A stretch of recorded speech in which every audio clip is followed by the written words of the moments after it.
I guess you could say it's about time that we talked about the fridge facts for this troll. Okay, I know a lot of my jokes are hit and miss on this channel, but that was funny, dang it! Hello everyone, and welcome to Fridgestuck, the show that's all about fridge facts and theories about Homestuck. My name is Jen, and in today's episode we're covering all things about the rust-made Aradia Megido. Aradia Megido was named by Meeker and Physics on the old MS Paint Adventures forums. And can I just call these folks Einstein and Edison, because this name is a work of genius! Aradia's namesake originates from a work published in 1899, Charles Godfrey Leland's Aradia, or the Gospel of the Witches. Leland claims his work was the genuine religious text from a group of pagan witches in Tuscany, though this has been disputed by other folklorists and historians. But more on this later. Focusing on her family name, the word Megido can be derived from... Pardon me, Miss Jen, but is this wise? What do you mean, Phil? I mean that you are probably going to spout a lot of terminology and claims from a source that, while having an amazing record of accurate predictions fulfilled to the letter, and proven to have historical evidence supporting it from the findings of unbiased archaeological research as well as other scientific fields of study, is not very well received.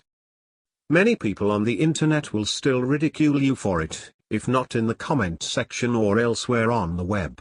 They will, at the very least, scorn you from the bottom of their hearts. Christians eat weak persecution like that for breakfast. My brothers and sisters around the world are being killed and tortured for their faith in Jesus every day, and rarely get mentioned in the news for it. The least I can do is be a hypothetical man about it and take criticism from people who are safely living anonymously online. Suit yourself, but that last sentence alone is going to add more to the dislike bar. That one subscriber that constantly dislikes your videos for no given reason is going to have a field day. Anyway, the word Megido can be derived from the word Armageddon, as the word Armageddon itself references Mount Megido, or Har Megido in Hebrew. The ancient city of Megido was a coveted spot for militant civilizations because of its strategic placement on a hill, and its closeness to the Mediterranean Sea, and therefore it was seen as a very important military base throughout history. The vast Jezreel Valley in Israel, which holds Megido and several smaller valleys, is referenced several times in the Bible. It's a place where battles were fought and where soldiers and kings died, where child sacrifice in honor to the Canaanite god Baal took place. Valleys that were used as maggot-infested dump sites where people would burn their garbage, and also contains the location of Potter's Field, where Judas Iscariot committed suicide after he betrayed Jesus. Charming. It's also stated in Revelations, the biblical book about the end times, that Megido will be the location for the final battle, where Satan and the world's armies fight against Jesus and his vastly outnumbered followers.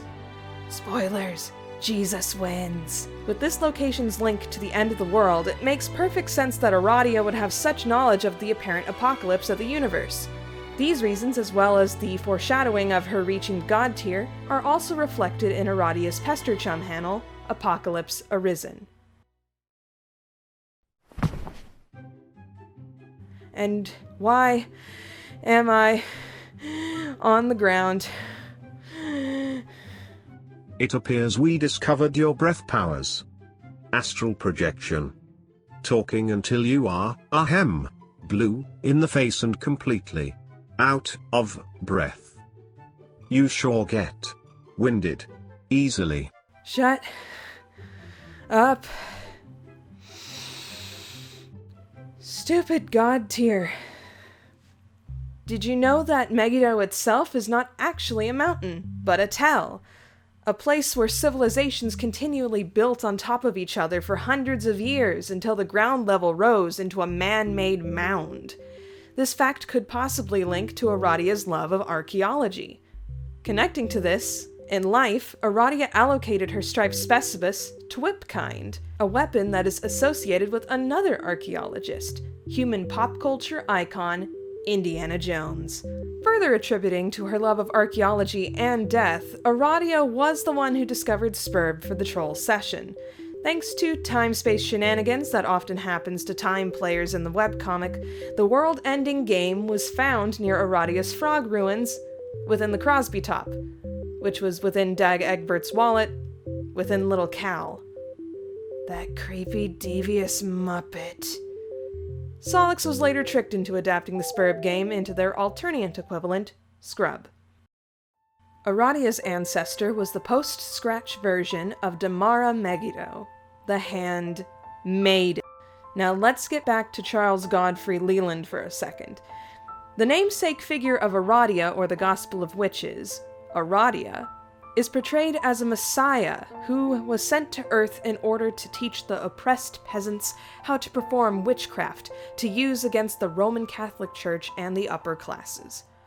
Aradia is further claimed to be the daughter of Diana, the previously celibate Roman goddess of the moon, women, and childbirth, and Lucifer, the fallen angel of light. Something I found interesting was the specific line from Doc Scratch's description of the Handmaiden. She stirred up class warfare and intensified bigotry in whatever era she haunted. So I find it funny that Aradia, the Handmaiden's descendant, had some sort of romantic relationship with the bigoted blue blood Equius.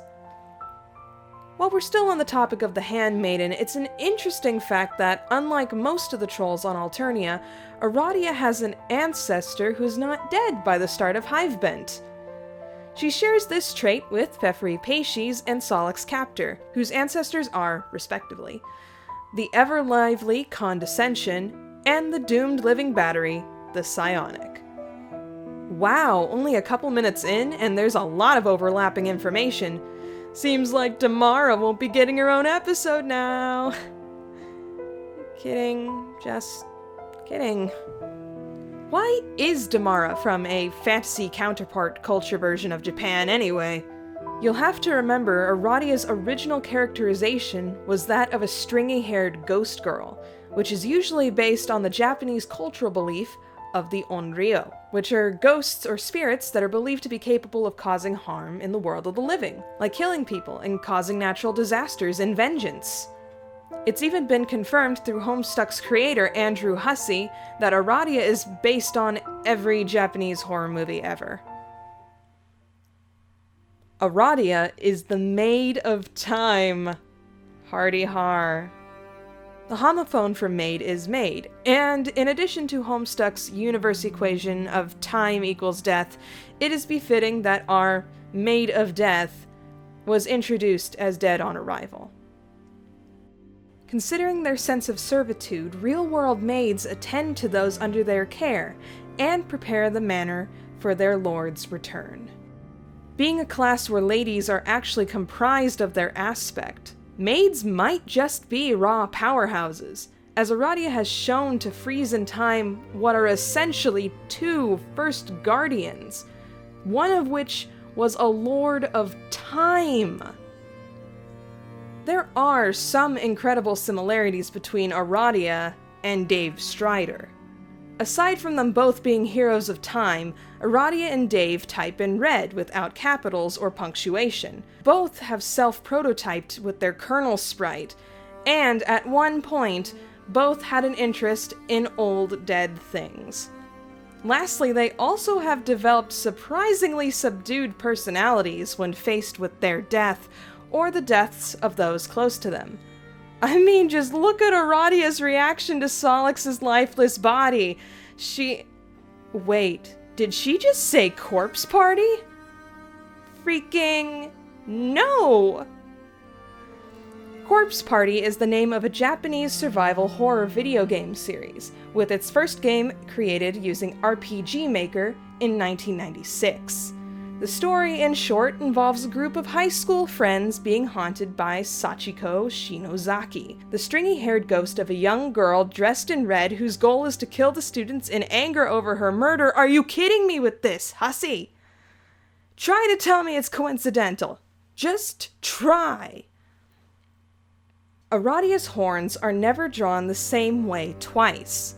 TV Tropes itself places Aradia under the aptly named off-model trope, as due to the simplified style of the webcomic, no one, fan or fan artist alike, can seem to figure out how her horns are supposed to work. If you watch Sound Page Make Her Pay, they're all over the place. In response, Andrew Hussey himself has been quoted in saying that Aradia's horns curl whatever way looks best for the scene. Okay. Aradia's exile is Diamond's Droog, someone who she can hear very clearly and even argues with from time to time. While she does listen and obey Droog, which causes a fair share of violence on her part, Aradia also has other voices that only she can hear. They are called the voices of the dead. That is pretty creepy. Unless... Theory has it, as shown in this scene within the dream bubbles, that Aradia herself is the voices of the dead, guiding her.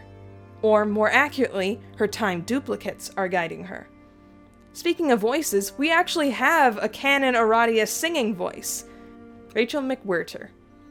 Temporal Shenanigans from the Colors in Mayhem Universe A album is a 3-verse song sung by Aradia, first with her as a ghost, then as a robot, and then the last lines with her being alive again. It's extremely good at showing 3 phases of Aradia's character, seeing how much she's developed throughout the comic's creation. Rachel's tremendous vocal talent is at full swing here, and she's able to reflect Aradia's emotions effectively. Also, it's 4 minutes and 13 seconds long, yes! Aradia's songs continue to be very meta, as another one of her tracks, Arisen Anew, takes a quote from Doctor Who, a BBC television series centered around time travel, which is referenced several times in the comic. What? The quote pertains to how time is not a single-file line like most people assume it is, but it's more like a wibbly-wobbly ball of timey-wimey stuff. Something Homestuck's time players seem to agree with, due to their explanations of time loops.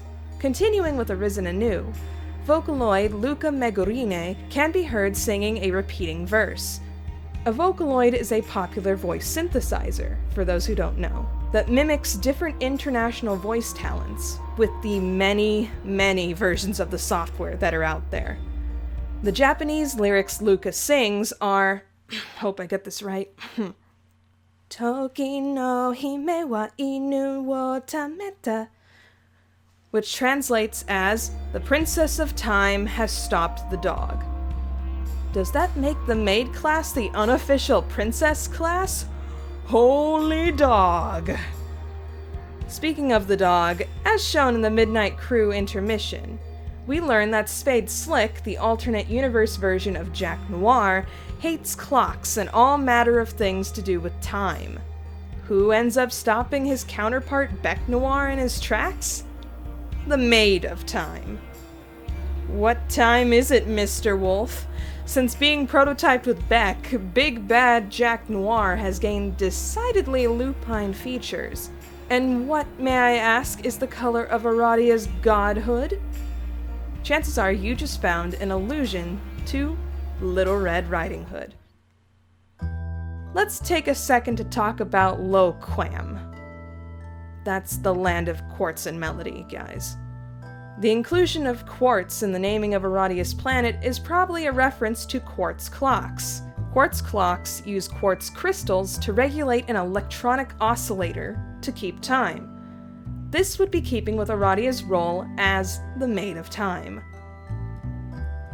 Along with Jane, Aradia is one of the only 2 characters to have entered the medium twice. Although in Aradia's case, it was a doomed timeline Aradia bot who re-entered the Alpha timeline. Interestingly, they both happen to be maids, cycling around life and death. Looking more closely at her design, many sharp-eyed fans may have noticed an interesting detail in Aradia's god-tier form. The upper half of her wings occasionally have a ghost-shaped pattern on them. Aradia is also one of the few trolls to have flat, human-like teeth, while the majority of Alternia and before us had sharp, saw-like teeth. Maybe it has to do with her more easygoing personality and her herbivorous animal motifs. The only exception to this fact is when Aradia spent some time as an indigo-blooded robot. But yeah, you remember how angry Aradia was throughout her tenure as a robot. It makes more sense once you realize that she was filled with Equius's blue blood. So strong, so full of rage. Wait, she was put into a robot body. Does this make Aradia a literal Iron Maiden?